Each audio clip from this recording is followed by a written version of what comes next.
Good morning, students. Today we are going to see about the classification of history. Before that, you should know about the meaning and concept of history. First, what is meant by history? History is the story of man. It means the study of the record of past events. In the present scenario, history is conceived not in the form of a study of the past, but rather the study of the present in the light of the past. History lays stress on growth and development of human civilization through the ages. It is concerned with the all-round development of the human society. It has four dimensions, namely people, place, time, and ideas. Then, how history can be classified on the basis of time, place, and circumstances? Answering to this question, we can definitely say history can be classified on the basis of time, place, conditions, and circumstances.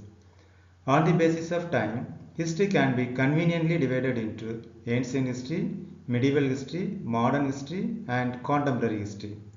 We can divide history based on place into four kinds, namely local history, regional history, national history, and world history.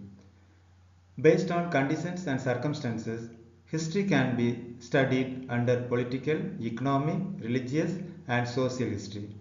Here, you can learn the importance of local history, regional history, national history, and world history. Now, let us move to know about the local history. The major significance of local history is three categories. First one is historical importance, second, richness of the neighboring places, and third, experience learning. First one, historical importance.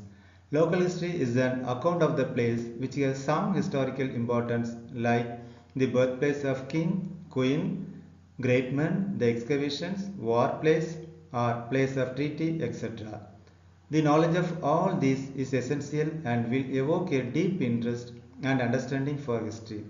Second one, richness of the neighboring places. Local history does not necessarily mean the history of the locality, but it also comprises the history of neighborhood. Almost every place in India has historical material for study. Some local places have richer history than others in historical aspects.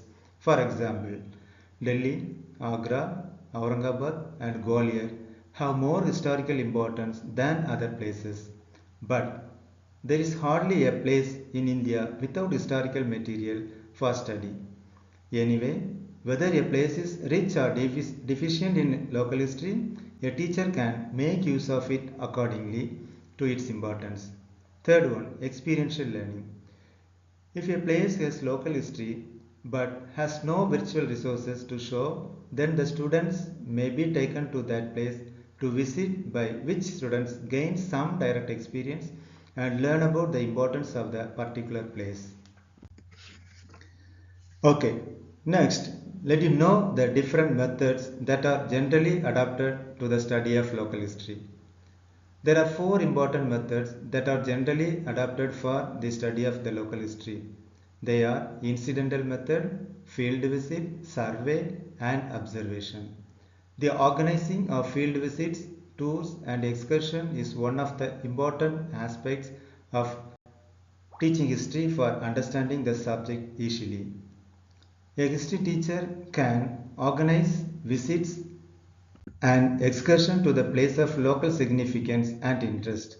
For example, Kiladi, Sithannavasal, Mahabalipuram, Veerapandiya Kattabomman Fort.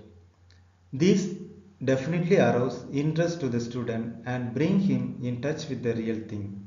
These have great educational value, particularly for students of history. The teacher must develop interest among the students for maintaining and keeping records. The students should maintain proper records of places they visit. Also, the teacher of history should encourage the spirit of observation in students through the study of changes that occur in locality from time to time. This method is generally adopted for understanding the local history. Then, What are the advantages of the study of local history? First one, sense of reality. Through observation, like field visit, field trip, tour or excursion, the students can develop interest and sense of reality. Then, respect. The study of local history will create students a respect for their own place, customs, traditions and the elders of the society. The next one is sympathy. The study of local history will create love, sympathy and fellow feelings among the students. For example, primarily they deal with their community peoples and neighborhoods. It automatically creates values and sympathy among the students.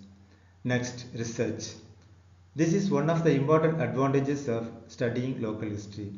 The local monuments, temples, archaeological sites or excavated places, remains and rivers are good proofs of our ancient glory. These can prove as research material for students and teachers and create research attitude among students. The last one is scientific spirit. It will go a long way in creating true scientific spirit among the students. They will develop a critical outlook also. Dear students, hope you have understood the concept well.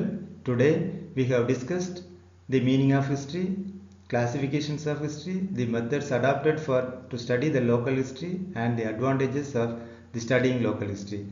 The remaining parts, namely regional history, rational history and world history, will be discussed in the next class. Thank you.